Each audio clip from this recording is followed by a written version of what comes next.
दोस्तों, आशमा की शादी वसीम नाम के एक लड़के से होती है। वसीम जो कि मलेशिया में रहा करता है। शादी के बाद वो मलेशिया चला जाता है। अब यहाँ पर जो आसमा रहती है वो बहुत अकेली पड़ जाती है, क्योंकि उसे पत्नी सुपी नहीं मिल रहा होता है। उसका शौहर वसीम मलेशिया चला गया है। अब 3 महीने हुए हैं शादी को। नई नवेली दुल्हन जिनके हाथों की मेहंदी भी नहीं छूटी, और ऐसे में शौहर अपनी बीवी को छोड़ करके परदेश चला गया। अब जो आसमा रहती है वो कहीं ना कहीं अंदर ही अंदर घुटने लगती है, परेशान रहने लगती है।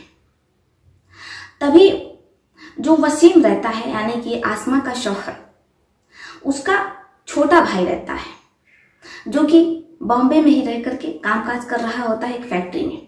उसका नाम जावेद होता है, उम्र 23 वर्ष। जावेद मुंबई से आता है। अब जैसे ही आसमा की नजर जावेद पर पड़ती है तो उसके चेहरे पर एक गहरी मुस्कान आती है। उसे लगता है क्या हुआ, उसका शौहर नहीं है। अब जावेद तो है ही उसके पास। वो जावेद के कमरे में जाती है और बातों ही बातों में जावेद को रिझाने की कोशिश करती है, अपना बनाने की कोशिश करती है। अब जावेद भी जो कि नई उम्र का रहता है, भाभी भी उसकी खूबसूरत रहती है। अब ऐसे में जावेद खुद को रोक नहीं पाता है। जावेद और आसमा के बीच वो सब कुछ हो जाता है जो कि पति और पत्नी एक दूसरे के साथ करते हैं। यहां तक तो सब कुछ बिल्कुल ठीक रहता है, लेकिन वसीम जो कि मलेशिया से अचानक घर आता है, जब वो देखता है कि उसकी बीवी उसके ही भाई के साथ ये सारी चीजें कर रही है, तो उसके पैरों तले जमीन खिसक जाती है। लेकिन वसीम ना तो अपनी बीवी को कुछ कहता है और ना ही अपने भाई जावेद को कुछ कहता है,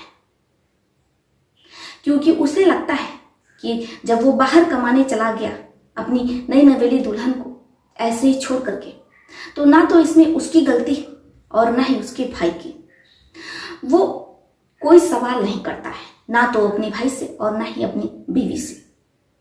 क्या वसीम को ऐसा करना चाहिए था, उन दोनों को आजादी देकर के?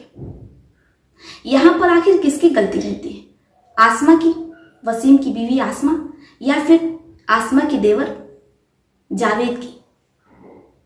यहां पर कौन सही है कौन गलत, और आपका इस पर क्या सोचना है?